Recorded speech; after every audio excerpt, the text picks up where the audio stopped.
Bismillahi walhamdulillahi salatu wassalamu ala Rasulullah amma ba'd rabbi shrah li sadri wa yassir li amri wahlul 'uqdatam min lisani yafqahu qawli.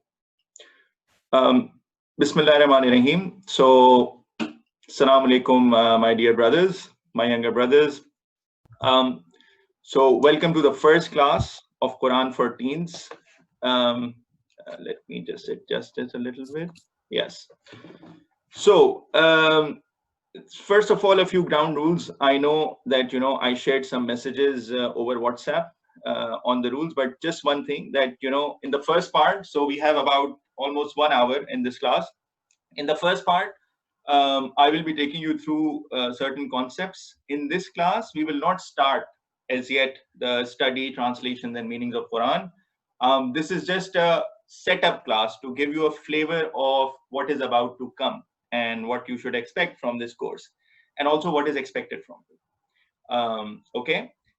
During when I'm speaking, if you have any questions, so ideally note it down, and you can do it at the end. But if you really have something really like burning that you need to ask, okay, then try to use the raise your hand feature here on Zoom, and hopefully I'll answer. Otherwise, you'll at least feel good that you have raised your hand. But anyways, okay, so let's start. I already have a raised hand from Mustafa. So Mustafa, yeah, I think I would assume that you were just trying the feature, okay? So let's start quickly. The first question that all of you would have is, how will we go about this course? So what will actually happen, right? And during this journey, what will be our approach? So the first thing I want to say is, it's like a field trip. So I'm sure all of you guys have been on field trips as part of your schools. And these days field trips are really much fancier versus what they used to be back in our times. So you guys go to international, some nice locations, or you could be going to a research institute or different places you can go to, right? But the idea is that in a field trip, you get to learn something and you also have some fun. Okay. When you're going on a field trip, there are mainly 5 things that you would want to know or you would ask about. Number 1 is, where are we going? So what is this field trip about? What's our destination? Number 2 is, what is expected from me or from you? So is there any expectations from you for this field trip? Do you need to prepare anything? What sort of clothes you should wear, or what should you carry along this field trip? Should I carry my own food, or things like that? And then what will you get? So what will you learn out of it, or what will be the fun part of it? And then in a field trip, point number 4 is that there are there are surprises at times, and there's some nice surprises and there's some unexpected surprises. But the point is that the overall that you should really enjoy the field trip. The last thing that I would say today in this class is the ground rule, which is a fact that happens across all the field trips, and then I'll couple it with my advice as well as we go along this course. So today, in this 1 hour, about 30-40 minutes, I will be discussing these 5 points. So where are we going? What is expected from you? What will you get as part of this overall journey, as we go through this discussion series? And definitely there'll be surprises, and finally a ground rule. So these are the 5 things that I'll discuss today. And after my discussion, I will open it up for all your questions, anything that you need to ask. Okay, so let's start. Bismillah. Okay, so where are we going? The first question, is this like an exotic location? Is this like an international trip? Will there be sceneries around? Will we be doing hiking? So what's happening? There can be different types of field trips. Or in our times, like when I was in school or college, we used to go to certain institutes like research centers or historical sites, or we even went to zoo. So zoo was a lot of fun, to be honest, especially at that time. And across all of these, I mean, you'd appreciate that you get to learn a lot during field trips. So what is our field trip about? This journey that we are making in order to understand Quran. So Our field trip is about, we want to build our understanding of Quran and what should we do to be successful in this life and in the hereafter. Hereafter means after that. So inshallah, all of us really wish and hope that we get Jannah, inshallah, by the blessing of Allah. So what are the keywords here? What are the important things here that you should understand? So this is a journey that we are taking. It means that, in a journey, when you go in a journey or when you go in a field trip, there are certain things that happen according to your expectations. There are certain things that happen that you don't expect. So you just need to be prepared for it. And the important thing here is, another important word is the second word, that is do. So what should be our action? Once we have understood the Quran, then how should we apply it to our lives? Eventually to be successful in this life, meaning here in the world, as you grow up, as you do work, or as you do business, or as you start your family. So what should you do? How can you live according to the ways of Islam, and what we learn from Quran, inshallah, to be successful. So we'll pray to Allah that He makes us successful in this life as well as hereafter. So this is about our journey, right? Now, this is important. What is expected from you? Okay. So what is expected from you is, in this course, nothing. What do I mean by that? So the point is, when I was in school or when I was in college, I really wanted to enter into a class or a lecture where I just go in and I'm listening and I'm learning a little bit.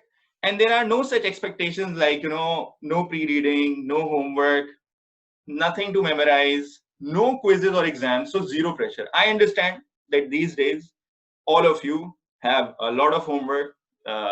There are quizzes, exams, a lot of pressure. So when I was designing this discussion series, what I thought about is, and of course, Allah Ta'ala gave me this thought that, let's keep it easy for kids. So let's keep it easy for your brothers. So all that you need is to sit back, relax, and enjoy when, these things happen, when our discussion series happens.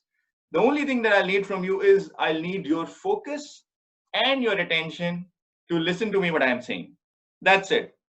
I won't even ask you next week that, okay, what did we learn the first week and anything. Obviously, we can have discussions. So in the WhatsApp group throughout the week, you can feel free to ask me questions about a lecture or a lesson that we ask. Definitely, I'll answer you, inshallah. So from that standpoint, this will be a zero tension, zero burden course for you, inshallah. Okay. But just, I need your focus and attention so that you understand the concepts and everything that I'm explaining in the class. Now, the question is, how will this happen? So, how will we start this course? So basically, how will we do it is, I will show you, this is one of the examples that inshallah I'll be showing you in a lesson. So we will look at the script of the Quran, inshallah, in Arabic. We will look at easy, simple English translations. I will also share with you some explanations of meanings if I feel that something needs to be explained. And at the end of the class, we will have our Q&A discussion. So if there's something that you don't understand, if you have a question, if you have something related to it, you can ask me, and then we'll have an open discussion at the end of the session. So this is what we will follow simply, right? As part of these discussions and as part of this class. So every week, 1 hour, we do this discussion, and that's it. All right. Now, this class I have tried to make simple in terms of, how we will understand the Quran, and inshallah we'll pray to Allah that He makes it easy for us. However, in this session, I want to tell you something more about it. I want to tell you something so that you understand the overall what is expected from us. Now, what is expected from you normally in a field trip? So when you go in a field trip, because for those of you who just recently joined, we started the concept and started this class as that this journey will be like going through a field trip that you go in a school or a college or something. So now I'm trying to relate how the expectations of a field trip, or what you need to do in a field trip, is also related to this journey, inshallah, that we are about to take. Okay. So normally in a field trip, you are expected to respect and behave. Okay, you have to listen to the teacher, you have to, like, you have to, and you have to respect everybody, and you have to, you don't have to break the rules, hopefully. Second, you have to read the trip details. So there's a email that gets sent to you, or a notice is there in the school where you read that, okay, what is the timing, what are the details of the, the field trip, and when will we go, where will the buses come, and all of those details. Then you have to understand the rules. So what you need to do, you have to stick with the group, all of these rules that are there for the field trip. And finally, you have to follow the instructions of the teacher. So you have to listen to the teacher, whatever they are telling you, guys, there are group activities, or you have to come, wake up this time, breakfast, all of those things. So, during a field trip. And then finally, you have to take care of each other. Obviously, I mean, if you're, let's say, in an excursion, or you're going to some mountain area, somebody gets hurt, you take care of each other and all of that, right? These are the expectations or things that happen, or these are expected from you for a normal school field trip. Now, in our journey of Quran, we will, yes, what are the expectations of a Muslim regarding Quran? So if you think about Quran, what are the expectations that are there from a normal Muslim? Now, I'm not saying I'll cover all of them, but I just thought in this first class, because you're about to start a journey about understanding of the Quran, I wanted you to understand what is required from a Muslim from an overall standpoint, right? So the first thing is that you have to believe in Quran, that this is the word of Allah, and also respect it, because Allah Ta'ala is our creator. More on this belief and respect will come as we go through the study of Quran. In fact, it will come even in the first surah, or Surah Fatiha, or Surah Baqarah. I mean, these concepts will start to come. But I just wanted to put it in front of you, because if you're about to read something, or if you want to learn something from a book, then you will definitely, you need to have that belief and respect, and then you will be able to follow, right? So this is the first part. So you have to believe. Then you have to read and memorize the Quran. So let's go into the details. So these are the details. Number one, on belief as well. As Muslims, we are born in Muslim families. We say the kalima, La ilaha illallah, Muhammadur Rasulullah. This is the simplest version of the kalima, right? So this is what we say from the tongue, that yes, and we say that yes, we are Muslims. But do we truly believe from our hearts? Can we feel that we are Muslims? And are we proud of it? And this belief and this respect needs to be there in our heart. So the technical terms, or let's say the Arabic terms, are Iman and Ta'zim of the religion.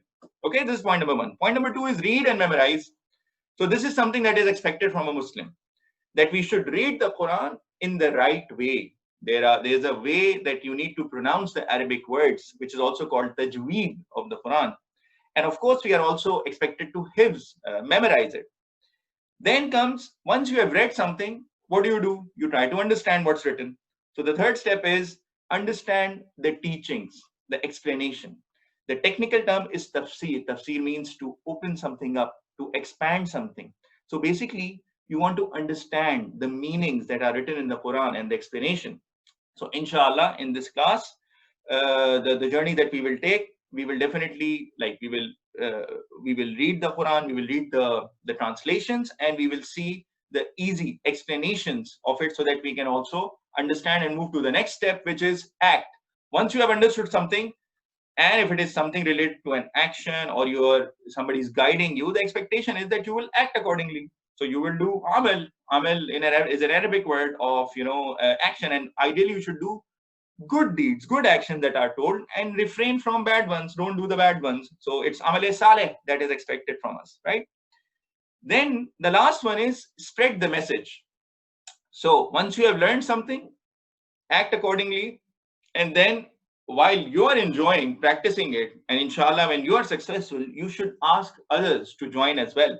And you should share what you have learned in Quran with your friends, with your family. You should tell them the good things, ask them not to do the bad things. So whenever they will do all of these things that you tell them, inshallah, you will get the double award. So you will get a reward, or a reward of doing it yourselves, practicing it yourselves, like in point number 4, and then you will also get rewarded when others also do it, when you tell them, right? So that's the beauty of it.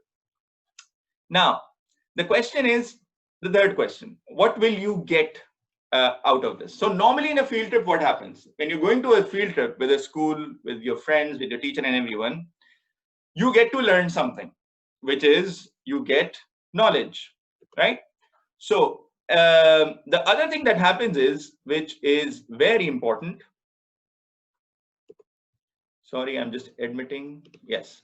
The other thing that happens, which is also very, very important, is that you get entertained. So normally in a field trip, you're supposed to have fun, right?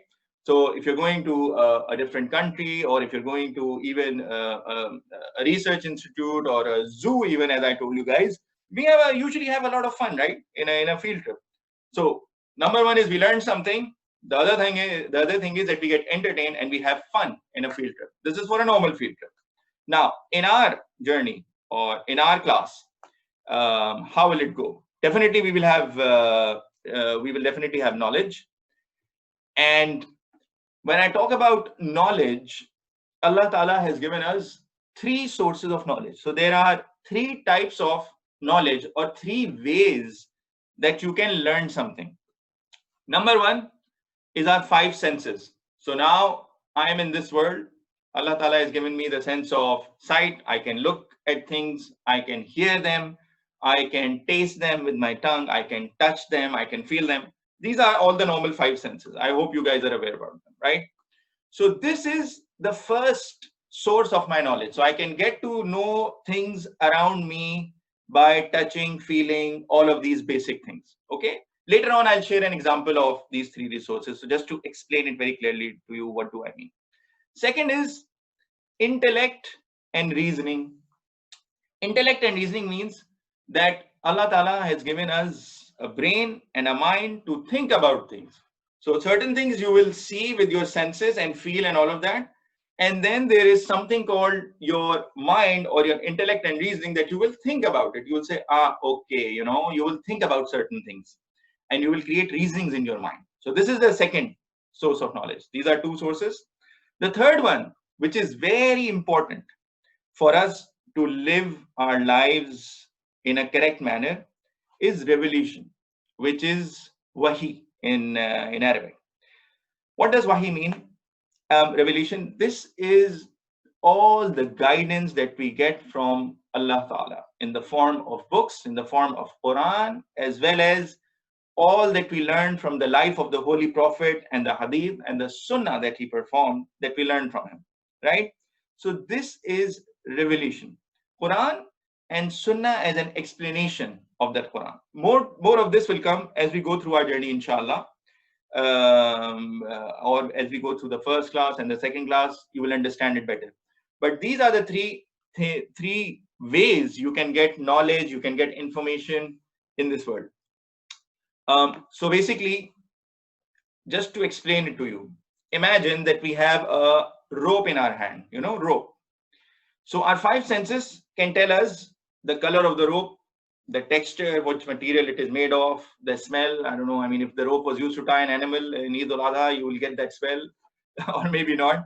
So you get to know about the five senses, from your five senses, about these basic things about the rope. Then there is intellect and reasoning. Once you see a rope, when you look at it, you will say, okay, it's a rope. Probably it was manufactured by someone, because it cannot be that it automatically formed itself. So, the trees, the branches, or the nylon, or whatever the rope is made of, it got combined together, it mixed together, and it rolled into a rope on its own. No, it cannot be, right? So we will put our intellect and our mind, and we will say, yeah, I can see a rope, I can touch a rope, it looks like a rope, and I know the color of it, but it must have been manufactured. And there are certain things that you will think about it from your mind. So that's intellect and reasoning. Now, how should we use this rope? How should we use it? This is coming as revelation. Now I need a bit of your attention and focus, because this may get a bit complicated. Not complicated, I'll try to make it easy, inshallah. Okay, so revelation and how should we use this rope?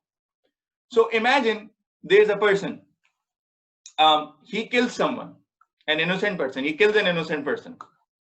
And now we need to decide that as a punishment, should we also, kill the killer, or hang him with this rope, or we should let him go and say, because uh, he has already killed a person, that person will not come back if we kill this person, right? Now, I'm not saying which of this is right or wrong. So I'm not asking, we are not saying that this thing is right or this thing is wrong, or this thing is right and wrong. What I'm trying to tell you is there are two ways that you can use this rope or you cannot use this rope, and both of them sound logical. So one logic is, yes, if he has already killed a person, so he should also be killed, so that you can make him like an example for everyone and all of that. Another logic is, the other person has already died. Why should we take the life of this person as well? Let's try to pardon him and tell him and teach him and coach him and whatever, not to do it again and all of that. So these are the two approaches. Now, how will we decide when our intellect and reasoning and logic and mind makes us confused, and there are arguments on both sides that yes, this can also be true, this can also be true? In such matters, Allah Ta'ala has provided us with revealed knowledge via the Holy Quran, which was explained by our Prophet Muhammad Sallallahu Alaihi Wasallam. So this revealed knowledge makes us decide in these areas where our mind and reasoning can guide us in both directions. And that's why we have to understand and we have to learn these sources of revelation in order to really understand how do we decide. And this is just one example that I've given you. This is for all walks of life, for everything that will come. And inshallah, as we go through our journey of the Quran, you will see how what are the key messages and what are the actions and how we are being directed in the Holy Quran via this revealed knowledge. I hope this is clear. Otherwise, we can discuss it more during the question and answer sessions, inshallah. Now, let's move to the other part. If you remember, I told you there are two things that we usually get from a field trip. One is the knowledge, and second one is entertainment, right? In our journey, I just want to slightly change entertainment. By the way, entertainment is very important. We have a lot of fun. We like playing video games. We like watching, movies, and all of this can be controversial as well in Islam. But I'm just saying there are many forms of entertainment that we get and we have around us. What I want to tell you is, in our field trip and, in our journey, and when we go through this course, inshallah, this discussion series every week, I want you to focus on contentment. So entertainment is there, but contentment is very important. Being content. What does it mean and how is it different from entertainment? Entertainment is based on a certain action or an event. So basically entertainment is about, watching like a movie or playing a sport or playing a game. And it's short term. It's an action and event that happens. You get fun, obviously. It's like a short term fun that you get. But if you compare this to contentment also makes you happy. It's a feeling. It's a feeling from inside that you're satisfied. And this feeling and this satisfaction stays with you. So this is one big difference, inshallah, that you will find as you go through this journey versus a normal field trip or versus a normal entertainment. I'll tell you one thing, we look at these celebrities who have a lot of fame, money, and they look, and they're in the entertainment industry and all of that, and they kind of look successful to us in their lives, right? But if all of these material things in this world and this entertainment part and all of this could really satisfy them, then not many of them would do suicide, right? So this is not a hidden fact. So a lot of these guys, these people in celebrity world do that, right? So what we need to understand is, in order to lead our lives and be truly successful, I personally believe that contentment is a better thing. Now, I'm not saying that we should not go after entertainment or whatever. Yes, we can a little bit, whatever is allowed. Again, we will learn it in Quran, what are the boundaries of that. But still, you can do a lot of stuff. You can do swimming, cycling, horse riding, and a lot of other things. You can do some, you can have, like, you can have some interesting discussions and all of that. So there is a lot of entertainment that can happen still. However, we should try to achieve contentment. Now, the next question is, yeah, so we'll focus on contentment. So we'll focus on the right side. The next question is, how do you get contentment in life? I'll tell you there are two things or two steps. The first one is, whatever you do, you try your best. So you do hard work. Okay? Be it an exam, be it a sport, be it a video game, be it anything that you're doing, try your best, practice, learn whatever you're doing. And then at the end, you pray and leave the outcome to Allah subhanahu wa ta'ala. This is very important, guys, because at times what happens is we give in all our effort and all of that, and when we don't get that result or outcome that we were expecting, we get a bit frustrated. What contentment does is it tells you that give your maximum effort, try your best, and then pray to Allah Ta'ala to really, to make you successful and to help you achieve that outcome. Because at times, the outcome that we are thinking or the result that we want from our efforts. So, for example, if we are going for a match and I'm practicing for a football match and I'm playing and I still did not win, then maybe that was better for me. Or if I'm doing something else, even if I'm studying for exams, if I did not get that certain grade or whatever, maybe that is, better for me. Maybe Allah Ta'ala wants me to put in more effort, or it can be something else, right? So we always pray and leave the outcome to Allah Subhanahu wa Ta'ala. But we will try our best. If you apply these two things to the journey that we are about to take, inshallah, as I told you, in this class, there is no prereq, nothing is needed from you, no pre-read, no homework, nothing of that sort. If you are focused and attentive, inshallah, during this 1 hour, and you try your best, we will make sure, and inshallah, we will pray to Allah Ta'ala that all the messages that we discuss here in this discussion will reach you and you will understand them and you will get the best out of them, inshallah, and practice them, okay? So from that angle, this is one of the concepts that I wanted to give you guys. Okay, excellent. Let's move forward. The fourth thing that I mentioned, if you recall the 5 things at the start of the session, is we have to. Hello? Okay, I thought somebody was speaking in the background. So we have to enjoy the surprises, just like any other field trip that goes in. So when you're in a field trip with your school or anything, there are lots of surprises that come your way. Things don't go as planned.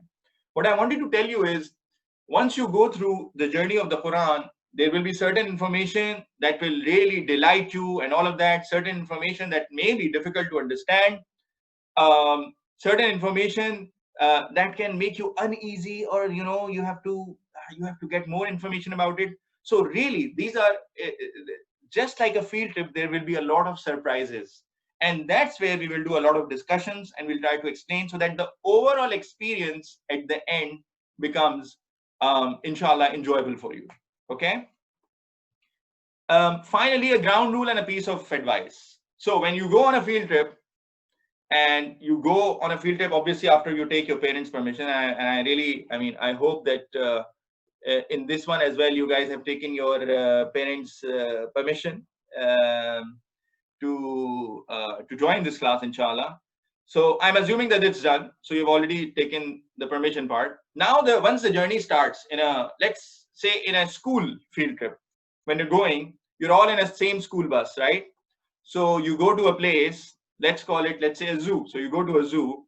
Now, you cannot really return before. So, it's not like, okay, I want to get back. No, you can only return once the field trip is complete, and you have to get back on the same school bus, obviously, unless there is an emergency or something that's separate. But the overall idea is that now you're in a field trip, inshallah, after the session, and I really hope that all of you stick together, keep the rules that I mentioned. I will share this presentation on our WhatsApp group as well. Just, if you guys have any questions and if you want to go about it, then you can go through it again and ask me questions. And finally, I just want to end today's lecture by making a dua that may Allah subhanahu wa ta'ala open our hearts and minds to feel the miracles of Quran in our lives. Ameen, Ya Rabbil Alameen. This is the end of lesson 1, and we are almost 30 minutes into the session. I know one person just joined right now.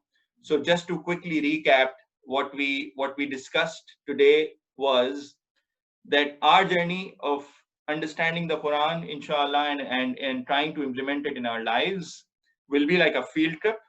So in a field trip of school, you get a lot of interesting things. You get to learn about things, and you get entertained as well. So instead of entertainment, we talked about the concept of contentment. Um, that's important. So we'll try to get that contentment. Once we have tried our best, then we'll pray to Allah for the outcome, and inshallah He grants us. So that was about it.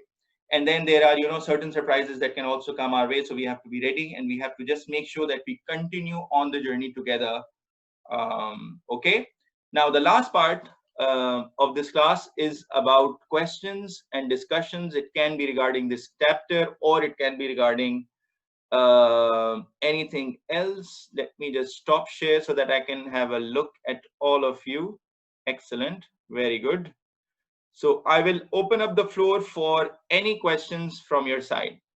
And for those of you who joined towards the end, inshallah, I will share this presentation with you on our WhatsApp group. And from next week, we will start from our first session, starting with Surah Fatiha, inshallah.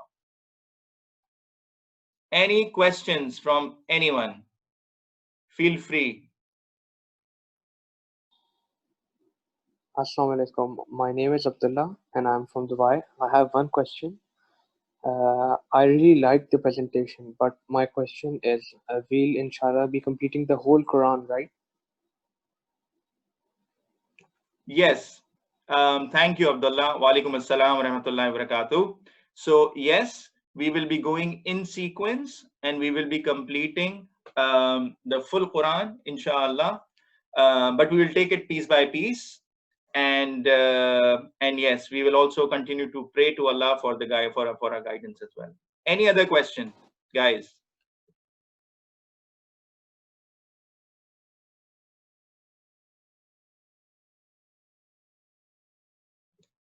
Any other thoughts? Anything on your mind?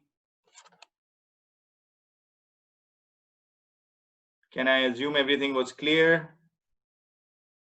Yes. Yes. Okay.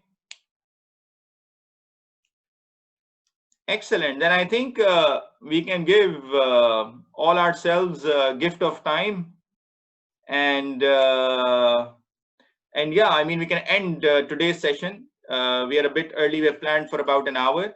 So inshallah, thank you so much for all of you. Jazakumullah khairan for joining this session. And inshallah, I will see all of you next week as well. And we will formally start with the first surah of the Quran, which is Surah Fatiha, inshallah. Assalamu alaikum wa rahmatullahi wa barakatuh. Thank you so much. Jazakumullah khair, everyone, for joining.